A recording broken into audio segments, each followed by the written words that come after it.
سے دور ہے، یہ امت اتحاد و اتفاق سے دور ہے، یہ امت ترقی اور تجدید سے دور ہے۔ مگر مجھے کہنے دیجئے کہ امت کی سب سے بڑی بیماری یہ ہے کہ وہ اپنے نبی سے دور ہے، وہ اپنے نبی سے دور ہے۔ تصور کیجئے کہ اگر کوئی مریض ڈاکٹر سے دور ہو اس کا حال کیا ہوگا، اگر کوئی شاگرد اپنے استاد سے دور ہو اس کا حال کیا ہوگا۔ میں سمجھتا ہوں کہ وہ دونوں سروائیو کر سکتے ہیں، مگر کوئی امت اپنے نبی سے دوری بنا کر سروائیو نہیں کر سکتی۔ تو سب سے بڑی ابتلا و آزمائش اس امت کی یہ ہے کہ وہ اپنے نبی صلی اللہ علیہ وسلم سے دور ہے، ان کی سیرت سے دور ہے، ان کے اخلاق سے دور ہے، ان کے کردار سے دور ہے، ان کے طریقے سے دور ہے، ان کے منہج سے دور ہے، ان کے اسلوب سے دور ہے، جبکہ انہیں بھیجا اس لیے گیا ہے کہ ہم ان کی اتباع کریں۔ دوستو، کبھی آپ نے نبی کریم صلی اللہ علیہ وسلم، میرے سامنے زیادہ تر بچے ہیں، کچھ اساتذہ کرام ہیں، وہ اپنے کو ایکسکلوڈ سمجھیں اس خطاب سے، کیا آپ نے نبی کریم صلی اللہ علیہ وسلم کی زیارت اور آپ سے ملاقات کا ایسا شوق آپ کے دل میں جگا ہے جیسا شوق آئی فون حاصل کرنے کا آپ کے دل میں ہے؟ کبھی نبی کریم صلی اللہ علیہ وسلم کی شفاعت کی طلب ایسی آپ کے دل میں پیدا ہوئی ہے جیسی مادی چیزوں کی طلب ہمارے دل میں ہوتی ہے؟ کبھی ہم نے نبی اکرم صلی اللہ علیہ وسلم کو یاد کر کر ہماری آنکھیں بھر آئی ہیں؟ حج کا زمانہ تھا، بہت سارے اہل دل ایک جگہ بیٹھے ہوئے تھے، جنید بغدادی پہنچے تو دیکھا کہ وہ بزرگ محبت پر گفتگو کر رہے ہیں۔ کس پر؟ محبت پر گفتگو کر رہے ہیں۔ سب لوگوں کے بعد حضرت جنید کا نمبر آیا، وہ بالکل نوجوان تھے، 22-24 سال کی ان کی عمر تھی، جو عمریں آپ لوگوں کی ہیں۔ لوگوں نے کہا ہاتھ ما عندک یا عراقی، اے عراقی تمہارے پاس محبت کو بیان کرنے کے لیے کیا ہے؟ تم محبت کے بارے میں کیسے بیان کرو گے؟ تم کیسے محبت کو ڈسکرائب کرو گے؟ کیسے محبت کو ڈیفائن کرو گے؟ کیسے محبت کا بیان کرو گے؟ اور اس کے بعد لوگ انتظار کرنے لگے۔ حضرت جنید بغدادی کی آنکھوں سے آنسو بہنے لگے اور دھیرے دھیرے وہ آنسو چشمہ بن گئے۔ لوگ انتظار کر رہے تھے کہ اب کچھ بولیں گے، اب کچھ بولیں گے، اب کچھ بولیں گے۔ پورا 40 منٹ گزر گیا تو لوگوں کے صبر کا پیمانہ لبریز ہو گیا۔ ارے کہا اے عراقی، میں نے کہا ہے کہ تم محبت کا بیان کرو۔ تو حضرت جنید تڑپ کر بولے کیا محبت کا بیان اس سے اچھا ہو سکتا ہے جیسا بیان میں کر رہا ہوں؟ تو محبت کا تقاضا یہ ہے کہ آپ ان کی یاد میں کبھی آپ کے آنسو بھرائیں۔ عزیزان گرامی، یہی وہ چیز ہے جو ہم سے دور ہو گئی ہے۔ آپ کو پتا ہے کہ صحابیات تھیں، اللہ کے رسول صلی اللہ علیہ وسلم کی زیارت کی اس قدر خواہش مند ہوتی تھی آپ کے پاس آنے اور آپ کی صحبت میں بیٹھنے کی، ایسی خواہش مند تھی کہ کئی روایتوں میں ہے کہ وہ اپنے بچوں کو برا بھلا کہتی تھی کہ تمہارے وجہ سے، تمہاری سبب سے، تمہاری وجہ سے ہم آقا صلی اللہ علیہ وسلم کی زیارت اور ان کی صحبت سے محروم ہیں۔ آپ نے سنا ہوگا سیرت ابن ہشام میں اور ابن کثیر کے البدایہ والنہایہ میں بھی ہے کہ جب احد کی جنگ میں یہ افواہ اڑی کہ اللہ کے رسول صلی اللہ علیہ وسلم معاذ اللہ شہید کر دیے گئے، تو ایک انصاری عورت اپنے گھر سے نکلی، دوڑتے ہوئے 6-7-8 کلومیٹر احد پہنچی۔ لوگوں نے سمجھا کہ شاید وہ اپنے گھر والوں کی لاشیں دیکھنے آئی ہے، چونکہ اس کے بھائی بھی اس جنگ میں شہید ہوئے تھے، اس کے شوہر بھی جنگ میں شہید ہوئے تھے، اس کے والد بھی جنگ میں شہید ہوئے تھے۔ کوئی دیکھتا تو کہتا تمہارے شوہر کی لاش وہاں ہے، کوئی کہتا تمہارے بھائی کی لاش وہاں ہے، کوئی کہتا کہ تمہارے والد کی لاش وہاں ہے، مگر وہ عورت ہر بات کو انسنی کہتے ہوئے مسلمانوں کے لشکر کے اندر گھستی چلی گئی، یہاں تک کہ وہ اللہ کے رسول صلی اللہ علیہ وسلم کے پاس پہنچی اور پوچھا یا رسول اللہ آپ کیسے ہیں؟ تو اللہ کے رسول نے کہا کہ میں الحمدللہ خیریت سے ہوں۔ تو اس عورت نے کہا تھا کل مصیبت بعدک جلل یا رسول اللہ، آپ اگر خیریت سے ہیں تو ساری مصیبتیں ہیچ ہیں، ساری مصیبتیں بے قیمت ہیں، ساری مصیبتیں ان کی کوئی اہمیت نہیں ہے۔ کیا ایسا جذبہ ہمارے دلوں میں ہے؟ کیا ایسا جذبہ ہمارے دلوں میں ہے کہ احد میں صحابہ کرام نے اپنی پیٹھوں کو جو ہے उस पर तीरों की जालियां बना दी अल्लाह के रसूल सल्लल्लाहु अलैहि वसल्लम की हिफाजत के लिए। अजीज़ान गिरामी, उम्मत का सबसे बड़ा अलमिया ये है कि उम्मत अपने नबी सल्लल्लाहु अलैहि वसल्लम से दूर हो गई, जबकि नबी को भेजा इसलिए गया है कि हम हमेशा उनसे करीब रहें, उनकी जात से करीब रहें, उनकी सिफात से करीब रहें और उनकी तालीमात से करीब रहें। हज़रात गिरामी, अल्लाह तबारक व तआला फरमाता है, वलक़द काना लकुम फ़ी रसूलिल्लाहि उस्वतुन हसना, तुम्हारे लिए अल्लाह के रसूल की जात एक बेहतरीन नमूने अमल है। अज़ीज़ान गिरामी, किसी जात को नमूने अमल बनाने के लिए उस जात का मुताला जरूरी है, उस जात का दर्स जरूरी है, उस जात की मार्फत जरूरी है। आप किसी को अपना आइडियल बना सकते हैं जब तक कि उसके बारे में हर छोटी बड़ी बात न जानते हो। क्या हम अपने इस दावे में हक बजानिब होंगे कि रसूल रहमत सल्लल्लाहु अलैहि वसल्लम हमारे लिए आइडियल है, जबकि हम उनकी जिंदगी के बारे में कुछ नहीं जानते, हम उनकी जिंदगी के बारे में कोई इत्तलात नहीं रखते? तो जरूरी है कि किसी को अपना आइडियल बनाने के लिए उसकी सीरत को अच्छे से जाना जाए। तो सीरत रसूल सल्लल्लाहु अलैहि वसल्लम की यही अहमियत है कि इस सीरत को जाने बगैर हम कुरान के इस हुक्म पर अमल नहीं कर सकते। हमको अल्लाह ताला ने नबी अकरम सल्लल्लाहु अलैहि वसल्लम की इताअत का हुक्म दिया है, अतीउल्लाह व अतीउर रसूल, अल्लाह की इताअत करो, रसूल की इताअत करो। बड़े ही सख्त अल्फाज में कुरान की बेशुमार सूरतों में, मुतअद्दिद आयतों में रसूल सल्लल्लाहु अलैहि वसल्लम की इताअत का हुक्म दिया है। वमन युतिअर रसूल फक़द अता अल्लाह, जो रसूल की इताअत करता है वही अल्लाह की इताअत करता है। मगर आप बताएं कि आप किसी की इताअत कर सकते हैं जिसकी लाइफ के बारे में नहीं जानते हैं, जिसकी बायोग्राफी से आप बेखबर हैं, जिसकी सीरत से आप नाआगाह हैं? क्या किसी ऐसे शख्स की इत्तिबा कर सकते हैं, ऐसे शख्स की इताअत कर सकते हैं? रसूल की सीरत सिर्फ वाजिबुल इत्तिबा ही नहीं है, बल्कि रसूल के सीरत के बगैर न हम इस्लाम समझ सकते हैं, न कुरान समझ सकते हैं, न इस्लाम समझ सकते हैं, न कुरान समझ सकते हैं। बताइए, आप इतना बड़ा मजमा है, इनमें बहुत सारे मदारिस इस्लामिया के फारिग हैं, बताइए कि क्या कुरान का हुक्म है अक़ीमुस्सलाह, 80 आयतों में तकरीबन नमाज पढ़ने का हुक्म दिया गया है। आप में से कोई खड़ा होकर ये कह सकता है कि मैं सिर्फ कुरान से 2 रकत नमाज पढ़ के दिखा दूंगा? अरे कुरान में तो ये भी जिक्र नहीं है कि कै वक्त की नमाज पढ़नी है, कुरान में ये भी मज़कूर नहीं है कि कौन सी नमाज कितनी रकत पढ़नी है, कुरान में तो ये भी नहीं है कि तकबीर पहले कहना है कि सलाम पहले कहना है। ये चीजें आपको कहां से मिलती हैं? अक़ीमुस्सलात को हम कहां समझेंगे? हम सीरत रसूल में समझेंगे कि अक़ीमुस्सलाह, नमाज कायम करो जैसे मेरे रसूल ने अदा की है, जैसे मेरे महबूब ने कायम की है वैसे कायम करो। तो कुरान की फहमी के लिए, कुरान के इदराक के लिए, कुरान की दानिस्तगी के लिए भी हमें सीरत रसूल की हाजत है, सीरत रसूल की हाजत है। यही नहीं, कुरान की तफसीर भी हम सीरत के जरिए करते हैं। मैं बेहद जल्दी आगे बढ़ रहा हूं। कुरान की तफसीर के लिए भी आप बताइए, कुरान करीम फरमाता है कि रमजान के दिनों में खाओ पियो हत्ता यतबय्यन लकुम अल-खैतुल अबयद मिनल खैतिल अस्वद मिनल फज्र, खाओ पियो जब तक कि सफेद धागा काले धागे से मुमताज न हो जाए, डिस्टिंग्विश न हो जाए। कुरान आप में से बता सकता है कि काले धागे से मुराद क्या है और सफेद धागे से क्या मुराद है? अरे बाद साहबे किराम 2 डोरियां काली और सफेद सरहाने रखकर सोते थे और बार बार उसको उनके देखते थे कि ये 2 डोरियां आपस में डिस्टिंग्विश हो गई कि नहीं हो गई। अल्लाह के रसूल ने हमें बताया कि काले धागे से मुराद रात और सफेद धागे से मुराद सहर है। तो गोया कुरान को समझने के लिए भी हमें सीरत रसूल सल्लल्लाहु ताला अलैहि वसल्लम की जरूरत है।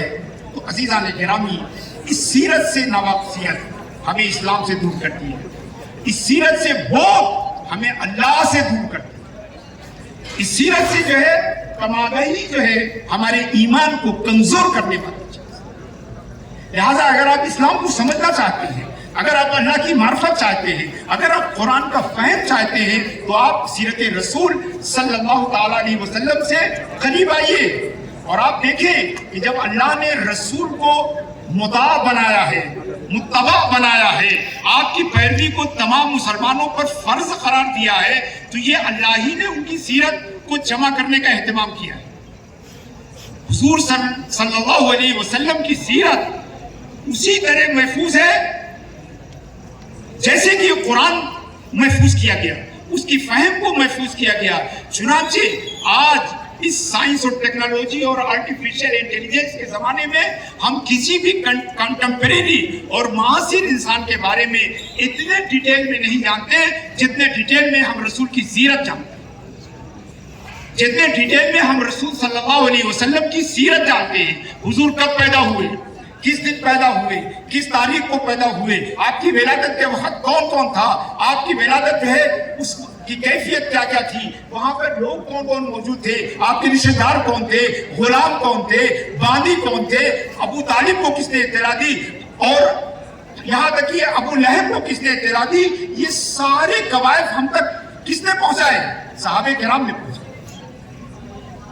अगर सहाबा ये बात न बताते, अगर हुजूर की पैदाइश और मिलाद के बारे में चर्चे मत करते, अगर हुजूर की पैदाइश और मिलाद का जिक्र आपस में न करते और ताबईन को रवायत न करते, तो ये सारी बातें हम तक कैसे पहुंचती।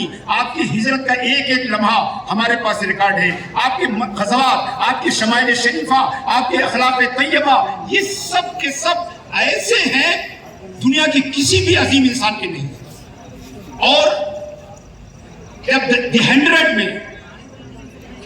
100 में माइकल हार्ट ने जब अपने मुकदमे में लिखा तो यही लिखा कि नबी करीम सल्लल्लाहु अलैहि वसल्लम की सीरत इतनी क्लियर है कि न कि अंबिया में से किसी नबी की, न रसूलों में से किसी रसूल की, न कायदीन में से किसी कायद की, न जनरल्स में से किसी जनरल की, न सियासतदानों में से किसी सियासतदान की सीरत इतनी मुकम्मल हमारे सामने है जितनी मुकम्मल नबी इस्लाम जनाब मोहम्मद रसूलुल्लाह सल्लल्लाहु अलैहि वसल्लम की सीरत है। और यही वो वजह है कि मैंने 100 अजीम शख्सियात इंसानी में उनके सबसे पहला नंबर आरबीसी बोर्डले एक बड़े आलिम और मुहक्किक हैं यूरोप के, वो कहते हैं कि हमें मूसा, कन्फ्यूशियस और बुद्धा के बारे में कोई कंटेम्परेरी एविडेंस नहीं मिलती, कोई कंटेम्परेरी एविडेंस नहीं लिखते हैं। और लिखते हैं the most disappointing aspect in the life of Jesus, हजरत ईसा की जिंदगी में जो सबसे ज्यादा डिसअपॉइंटिंग पहलू है वो ये है कि हम उनकी पैदाइश के बारे में चंद बातें जानते हैं और अचानक वो 33 साल के होकर मोजज़ात दिखाने लगते हैं। पैदाइश से लेकर 33 साल के बारे में हमें एक वाक़े का इल्म नहीं, हमें एक बात का जो हजरत ईसा से मुताल्लिक़ है उसका इल्म नहीं है। मगर नबी करीम सल्लल्लाहु अलैहि वसल्लम की सीरत का एक एक लम्हा अल्लाह ताला ने महफूज कर पाया ताकि मुसलमान उस सीरत की इत्तिबा कर सके, उस सीरत की पैरवी कर सके, उस साहिब सीरत से मोहब्बत कर सके, उससे अपने ताल्लुक को बना सके। अजीज़ान गिरामी, लिबास बशरी में आप आए ही इसीलिए कि आपकी इत्तिबा की जा सके, वरना वो लिबास बशरी की जरूरतमंद नहीं थे, लिबास बशरी की उन्हें हाजत नहीं थी। मैं आपको चंद मिसालें देता हूँ। अभी आपने प्रोफेसर मोहम्मद अब्दुल समी साहब से भी उनकी तरफ इशारा समात फरमाया है। हजरत अनस रज़ी अल्लाह ताला अन्हु, इमाम बुखारी अपनी किताब सहीहुल बुखारी में हजरत अनस से रवायत करते हैं कि नहा रसूलुल्लाह सल्लल्लाहु अलैहि वसल्लम अनिल विसाल, अल्लाह के रसूल सल्लल्लाहु अलैहि वसल्लम ने सहाबा को मना किया कि कंटिन्यूअस रोजे मत रखो, यानी रोजे पर रोजा, बगैर सहरी के रोजे पर रोजा मत रखो। नहा रसूलुल्लाह सल्लल्लाहु अलैहि वसल्लम अनिल विसाल। बात क्या हुई थी? सहाबे किराम तो हर मामले में अल्लाह के रसूल की पैरवी करते थे। अल्लाह के रसूल सौमे विसाल रखते थे तो बाद सहाबे भी सौमे विसाल रखने लगे। लेकिन जाहिर सी बात है कि वो सहाबा सौमे विसाल के मुतहम्मिल नहीं हो सके, उसे बर्दाश्त नहीं कर सके। कमजोरी बढ़ी तो मस्जिद आने में रुकावट होने लगी, मस्जिद नहीं पहुंच पा रहे थे, घर में बड़ी मुश्किल से नमाज पढ़ते थे। जब अल्लाह के रसूल ने कई सहाबा को मस्जिद से गायब देखा तो पूछा कि भाई फला फला कहाँ है? तो लोगों ने बताया कि या रसूल अल्लाह, वो आपकी सुन्नत पर अमल करते हुए सौमे विसाल रखने लगे, अब इतने कमजोर हो गए हैं कि घर से चलकर मस्जिद तक नहीं आ सकते। इसके बाद हजरत अनस फरमाते हैं कि नहा रसूलुल्लाह सल्लल्लाहु अलैहि वसल्लम अनिल विसाल, नबी करीम सल्लल्लाहु अलैहि वसल्लम ने وصال کے روزے رکھنے سے منع کیا تو ایک صحابی کھڑے ہوئے کأنک تصوم یا رسول اللہ، مگر اے اللہ کے رسول، غور سے سنیے گا، صحابہ نے پوچھا کہ اے اللہ کے رسول آپ تو رہتے ہیں، ہمیں منع کیوں کر رہے ہیں؟ تو اللہ کے رسول نے فرمایا، بخاری کھول کر دیکھیے، اللہ کے رسول نے فرمایا لست کاحد منکم، میں تم میں سے کسی کی طرح نہیں ہوں، میں تم میں سے کسی کی طرح نہیں ہوں، یطعمنی ربی ویسقینی، میرا رب مجھے کھلاتا اور پلاتا ہے، تمہاری محتاجگی کی طرح میں کھانے پینے کا محتاج نہیں ہوں۔ یہ بخاری کی روایت ہے، لست کاحد منکم، میں تم میں سے کسی کی طرح نہیں ہوں۔ اور مزے کی بات، بخاری میں ایک دوسری حدیث ہے جو حضرت ابو ہریرہ سے مروی ہے کہ رسول اللہ صلی اللہ علیہ وسلم نے وصال کے روزے رکھنے سے منع کیا تو اللہ کے رسول نے فرمایا ایکم مثلی، تم میں سے کون میری طرح ہے؟ میں توجہ چاہتا ہوں، پہلی حدیث میں لستو کاحد منکم اور دوسری حدیث میں تم میں سے کون میری طرح ہے۔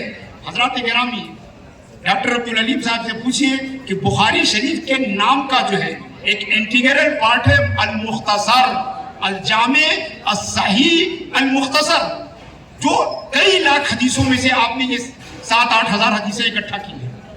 تو اگر آپ امام بخاری سے پوچھئے کہ اے امام بخاری، ایک ہی ٹاپک پر 2 حدیث لانے کی کیا ضرورت ہے جب آپ کی کتاب مختصر ہے؟ جب آپ کی کتاب مختصر ہے تو 2 حدیث لانے کی کیا ضرورت ہے؟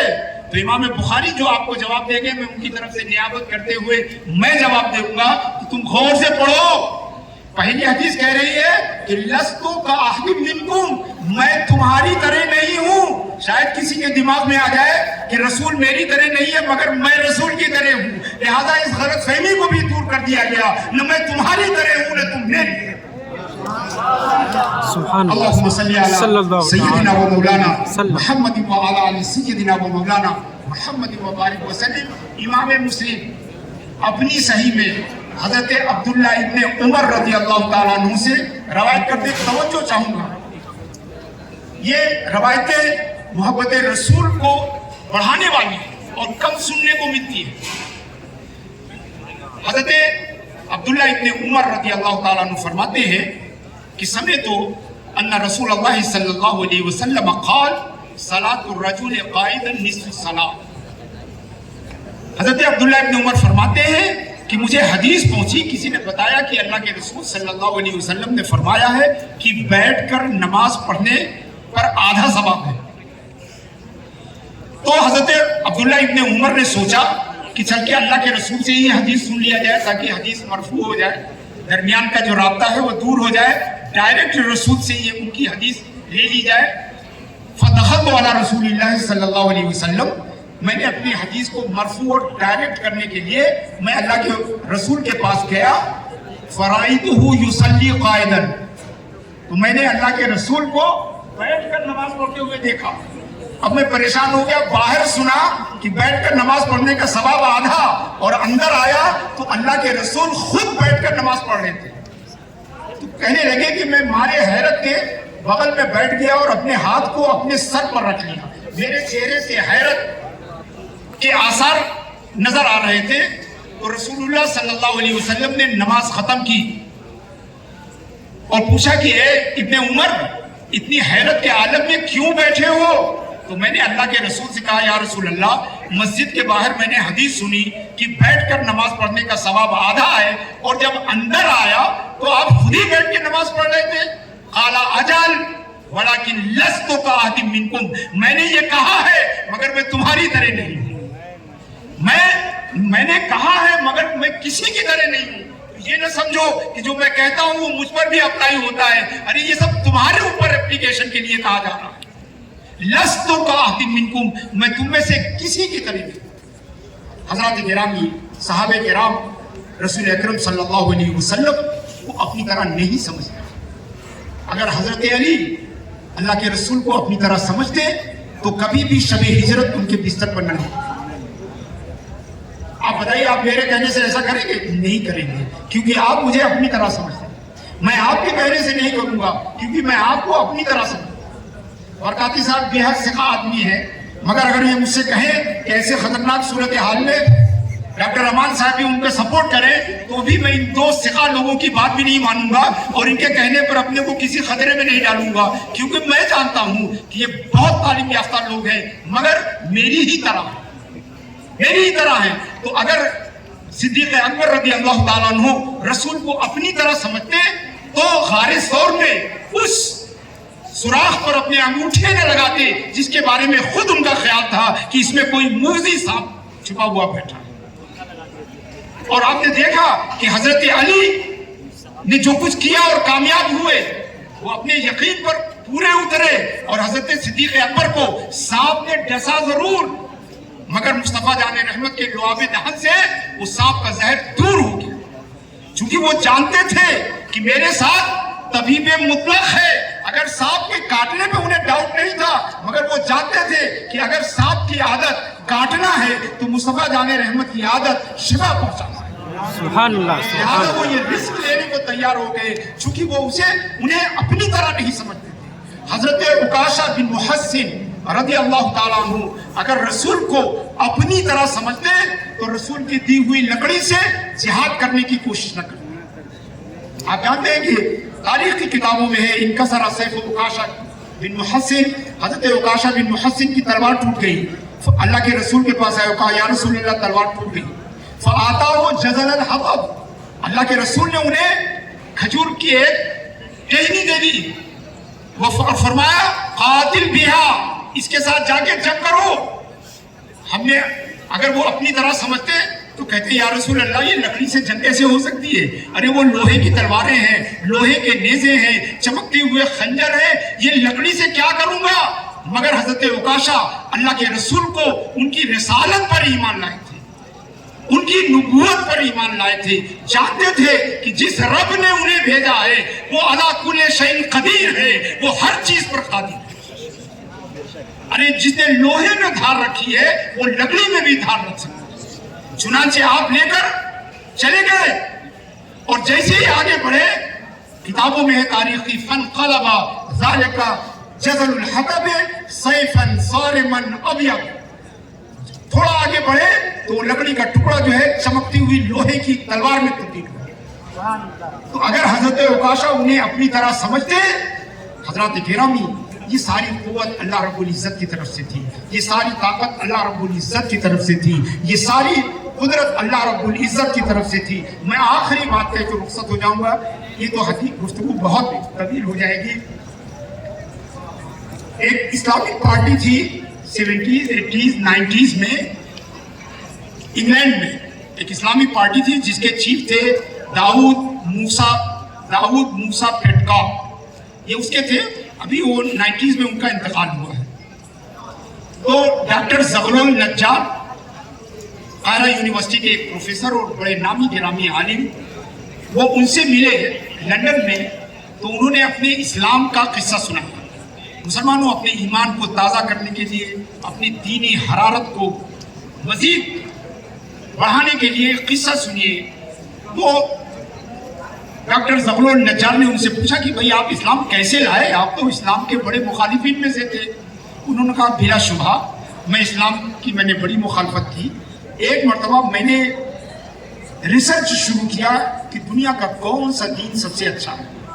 मैंने जुडाइज़म को पढ़ा, मैंने बुद्धिज़्म को पढ़ा, मैंने क्रिश्चियनिटी को पढ़ा, मैंने इस्लाम को पढ़ा, और कहा मेरी बदकिस्मती कि जब मैं इस्लाम को पढ़ने के लिए तैयार हुआ तो मैं कुरान लेकर आया, और कुरान जब लेके आया तो मैंने ऐसे ही कुरान को खोला तो इत्तेफाक से सूरह कमर जो है खुल गई, और उसकी पहली आयत थी इक़्तरबतिस्साअ वंशक़्क़ल क़मर। कहने लगे इसको पढ़ा, मैंने इसका तर्जुमा पढ़ा और मैंने बंद कर दिया कि जो दीन चांद के टुकड़े होने की बात कर रहा है वो अल्लाह का दीन नहीं हो सकता है, क्योंकि चांद का टुकड़ा होना इम्पॉसिबल है। कहने लगे कि मैंने जुडाइज़म में, क्रिश्चियनिटी में, बुद्धिज़्म को बहुत डीपली पढ़ा, मगर इस्लाम को पढ़ना शुरू ही किया था कि मेरा यकीन हो गया कि इस्लाम ये दीन बरहक नहीं हो सकता, क्योंकि इसमें चांद के टुकड़े होने की बात की गई है। कहने लगे उसके बाद मैं इस्लाम की मुखालफत करता रहा। एक दिन मैं अपने घर में बैठा हुआ, BBC लंदन से एक प्रोग्राम आ रहा था जिसमें कुछ एस्ट्रोनॉट थे, खलाबाज थे, जो चांद पर होकर आए थे। नील आर्मस्ट्रांग के बाद जो ग्रुप गया था उनमें से कुछ लोग थे जो BBC को इंटरव्यू दे रहे थे। तो BBC के एंकर ने उससे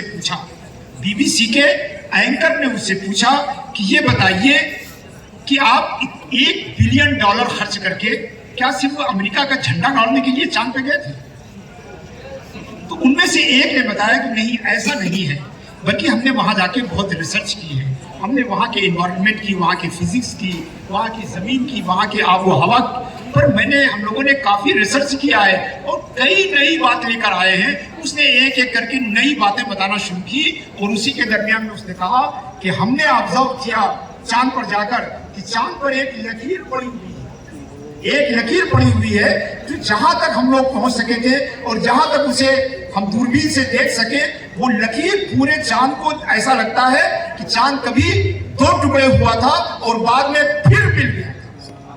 और ये इस तहकीक पर हम जब पहुंचे, जब वहां से कुछ नमूने लेकर आए और नासा में जो है उन नमूनों पर, उन सैंपल्स पर रिसर्च हुई, तो बताया गया कि ये तो गैर मामूली हरारत की वजह से मिट्टी इस तरह हो सकती है और ये जब ही मुमकिन है कि जब चांद के 2 टुकड़े हुए थे और उसके बाद वो मिला होगा तो बहुत शदीद हरारत पैदा हुई होगी और उसी हाई टेम्परेचर की वजह से इस सॉइल में जो है ये तब्दीलियां पैदा हुई। कहीं जैसे सुनना था, मैं प्रोग्राम छोड़ा और अशहदु अन ला इलाहा इल्लल्लाह व अशहदु अन्ना मुहम्मदन अब्दुहु व रसूलुहु, और खुदा की शान कि जिस आयत की वजह से मैंने अपनी गलत समझ की वजह से इस्लाम को छोड़ा था, वही वाक़ई मेराज जो है वो हमारे इस्लाम, वाक़ई शक्कुल कमर हमारे इस्लाम लाने का सबब बना है। हज़रात गिरामी, ये सारी बातें जब ही होंगी जब हम अल्लाह के रसूल सल्लल्लाहु अलैहि वसल्लम से मोहब्बत करें। उनकी मोहब्बत ईमान है, उनकी कुर्बत ईमान है, उनसे ताल्लुक़ ईमान है। अल्लाह के रसूल सल्लल्लाहु अलैहि वसल्लम की सीरत हमें अच्छे अखलाक सिखाती है, हमें बुराइयों से रोकती है, हमें दूसरों की मदद पर आमादा करती है, हमें एक सच्चा, अच्छा और नफ़ा बख्श जो है इंसान बनाती है। मौला करीम व कारसाज़ हम सब पर अपना फज़्ल व करम फरमाए और तमाम मुसलमानों को एक बनाए और नेक बनाए। बहुत बहुत शुक्रिया। अस्सलामु अलैकुम व रहमतुल्लाहि व बरकातहू।